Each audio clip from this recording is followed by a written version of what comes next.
Hi friends, welcome to Kodai Linux. I am your facilitator Murali.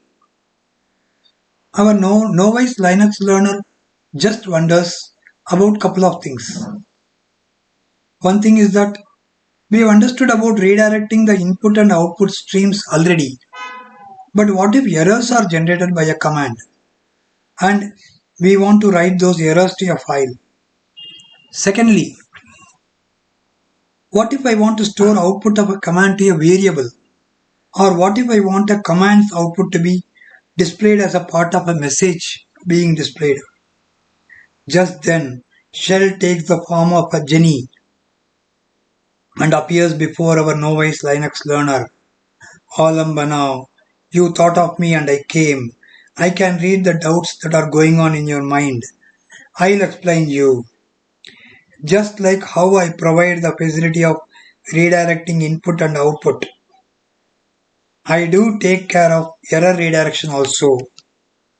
Just like how input stream has file descriptor 0 and output stream has a file descriptor value 1, error stream has an associated file descriptor value of 2.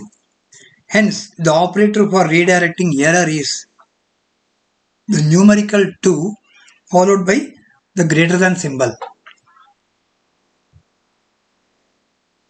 So, when errors are generated by a command and the error display takes more than a page, then the user may want to do the error redirection. He may not want to see that error on the screen because it may run through pages. But he would want to conveniently write it to a file and then later on go through the file using the VA editor at his convenience. So in that case, he may want to do the error redirection. So for that purpose, I provide the error redirection technique. Okay. Now let us start working on the concept of the error redirection that we just saw practically.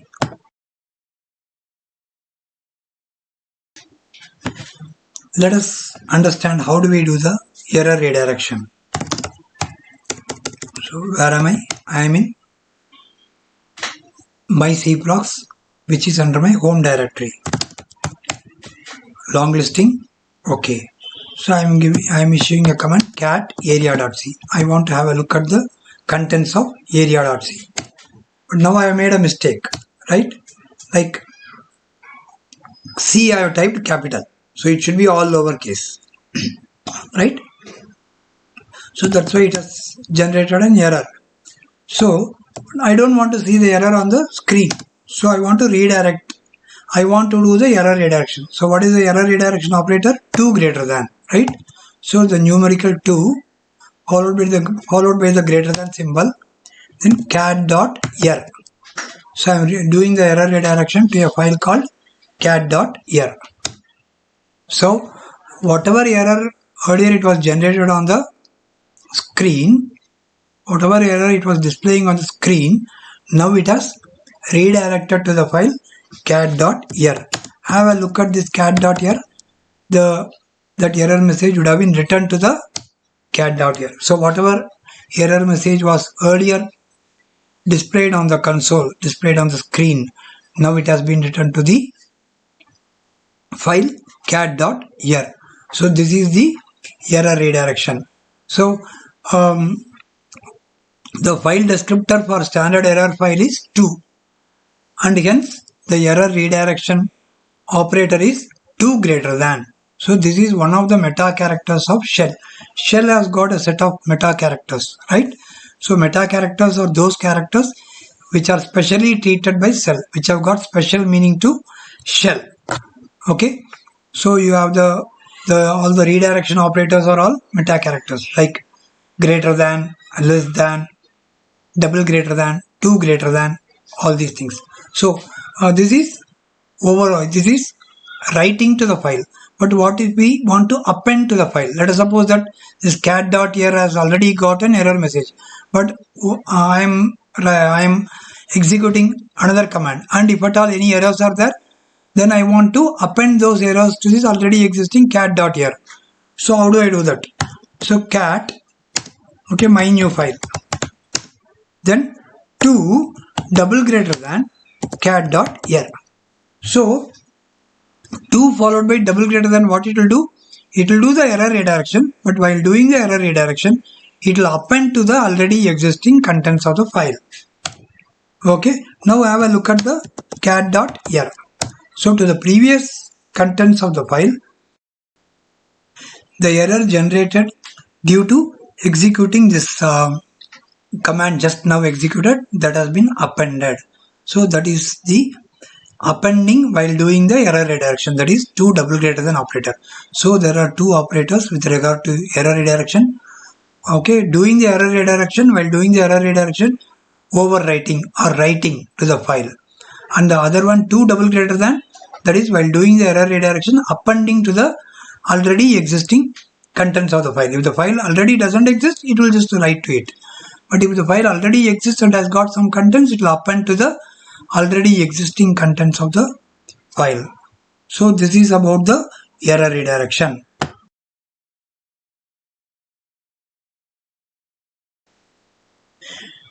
Now let us understand about merging of the output stream and the error stream. So you know that there is an output stream, right? So the stream associated with the output of a command, that is known as output stream. The stream associated with the error generated by a command, that is the error stream. So output stream is a separate stream and the error stream is a separate stream. But I want both output and error to go to the same destination. I want both output and error to go to the same destination. In that case, what I can do?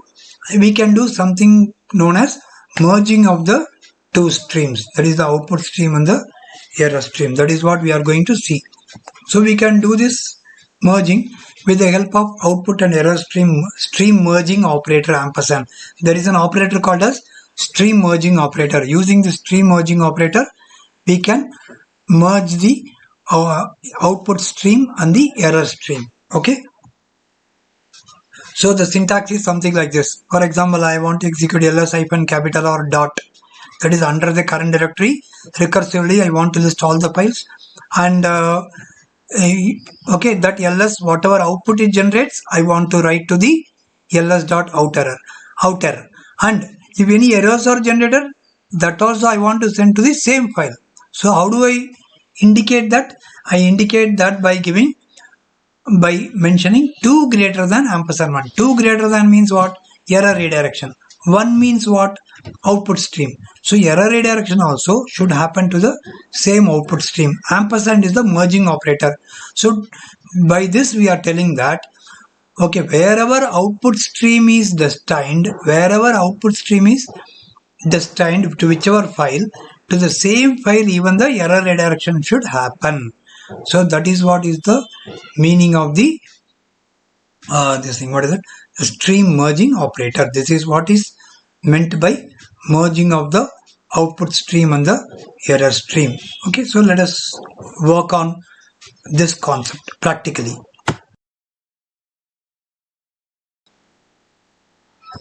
Where am I? I am in my home directory. ls-l. Okay. What I am doing? Find dot hyphen name star.c. Okay, find is a command basically which would recursively look for the files with that specific name. When I give hyphen name star.c, all the .c files, it will search for it and then display all those files. Recursively it will search for it in subdirectories, then subdirectories of subdirectories and so on till it comes to the leaf nodes. Okay. About find command itself is a separate topic we will be learning in a later session. So when I execute this, something like error is also displayed. I get the error also and I get some outputs also. So it's a mixture of output and error. So when I do the output redirection, greater than find.out. Okay. So only output is redirected. Still the error is displayed on the monitor only, right? Because I am doing only the output redirection, right? So output is redirected to find.out. See, find.out is there. Look at the find.out. The output would have been redirected to this, right? So now when I do something like this is error redirection, 2 greater than find.err. So only error would be redirected to this find.err. Okay, output is still displayed on the monitor. Okay, so cat find.err, only the error is displayed. So /web/sales permission denied. That is one error generated by find. Only the error is redirected to find.err. Why this error is redirected to find.err? Because I have given the error redirection.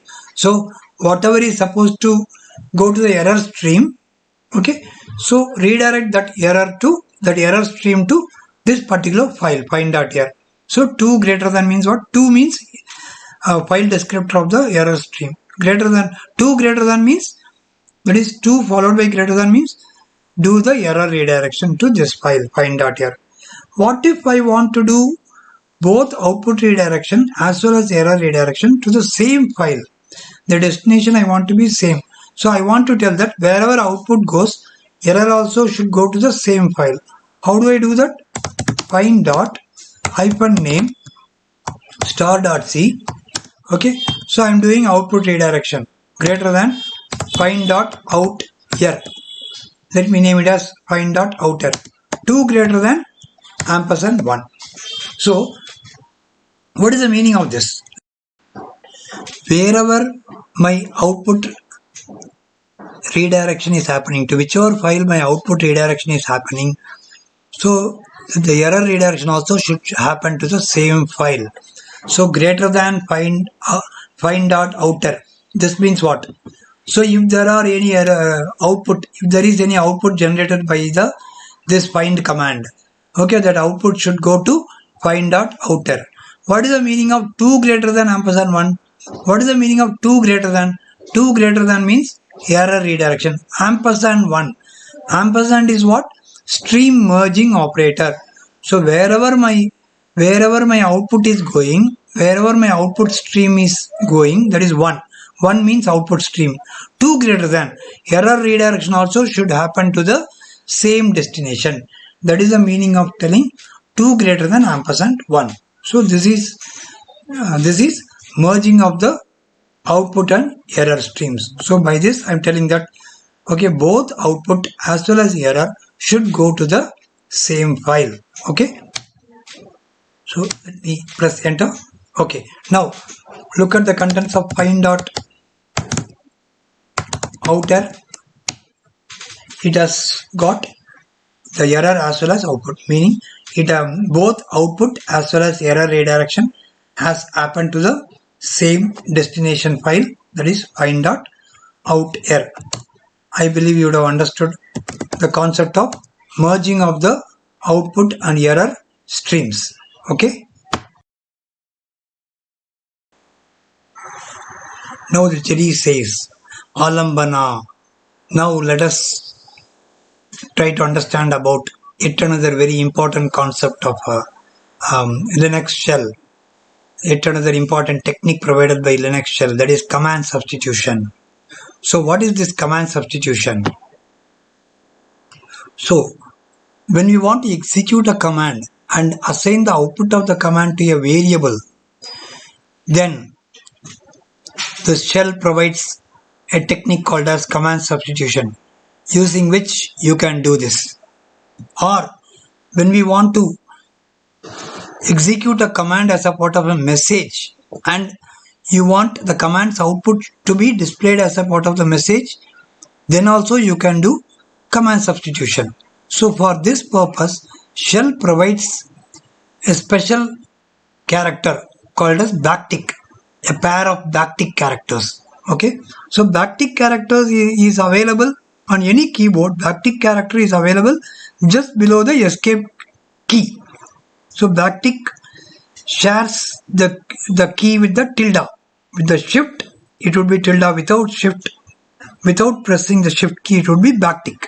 Okay, so a pair of backtick meta characters, okay, that enables command substitution, or a dollar followed by open close brackets. Within the open close brackets, you have to specify the command.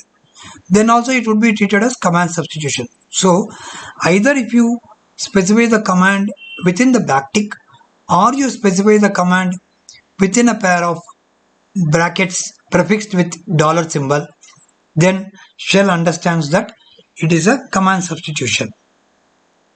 Okay, so example is like this.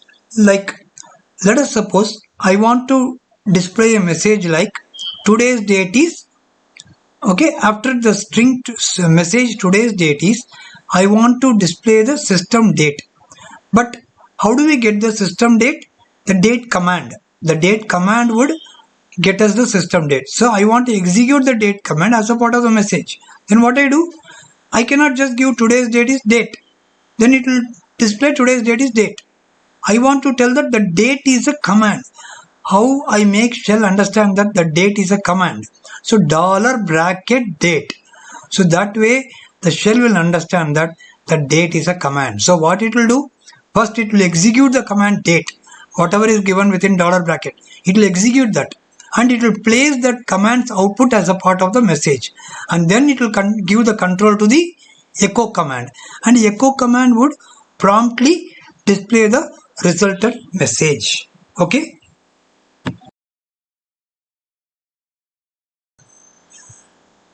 When you want to execute a command and assign the output of the command to a variable, then how do you do that? So as indicated in this slide, I have given my file list equal to backtick ls. See, because I told you that even a pair of backtick also indicates command substitution, and even when you are indicating within a pair of bracket, open close bracket prefixed with dollar, that also indicates command substitution. So for in one occasion I have given dollar bracket, in another occasion I have given backtick. So to drive home the point that we can use either of the two. Okay, so now what happens? Even when I give a an assignment statement like this, okay, always in an assignment statement, RHS would be evaluated first. So in the RHS it says, what is this? Within backtick there is a pair of there is a command ls. Then whatever is within ls, shell will understand that that is a command. So it looks for this command ls and it executes it. It executes the command ls. Ls command is executed. And ls will have an output, right?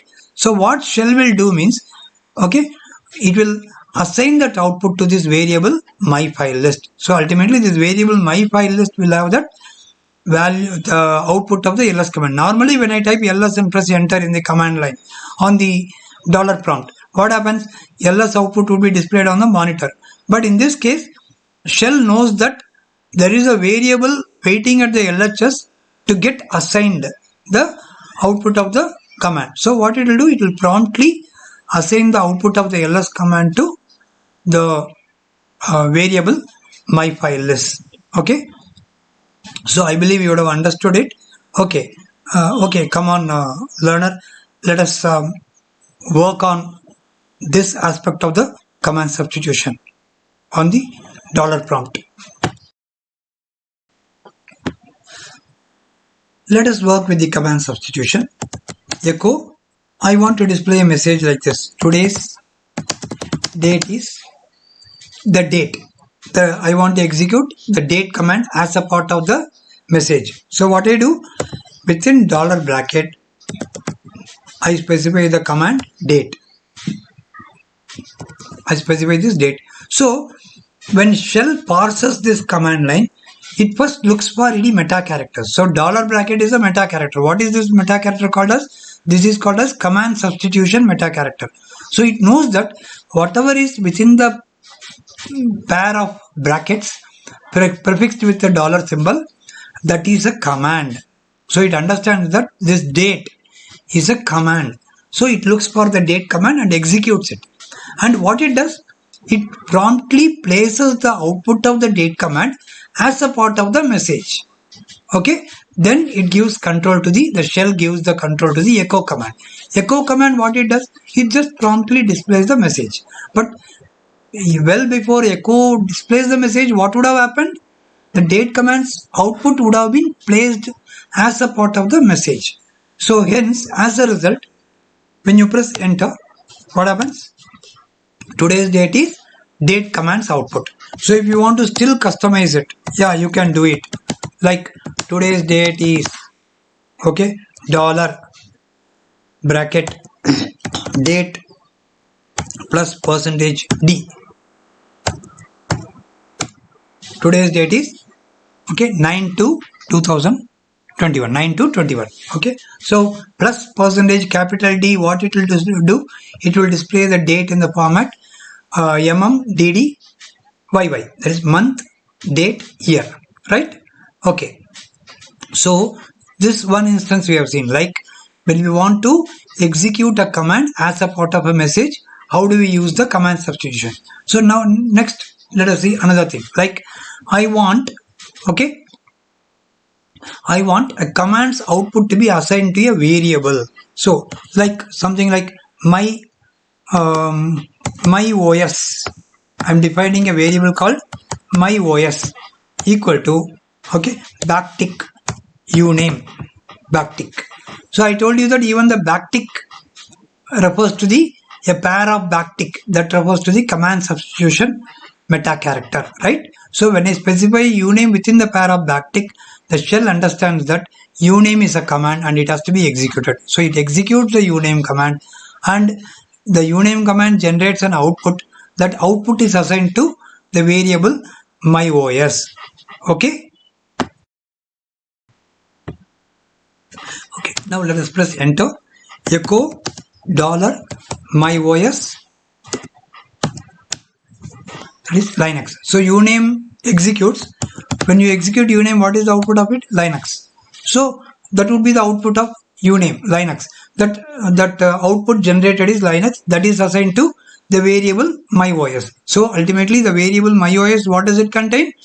The output generated by uname, namely the Linux. So again, when I try to display the content of my OS, it is Linux, right? So this is what is command substitution. So command substitution is what?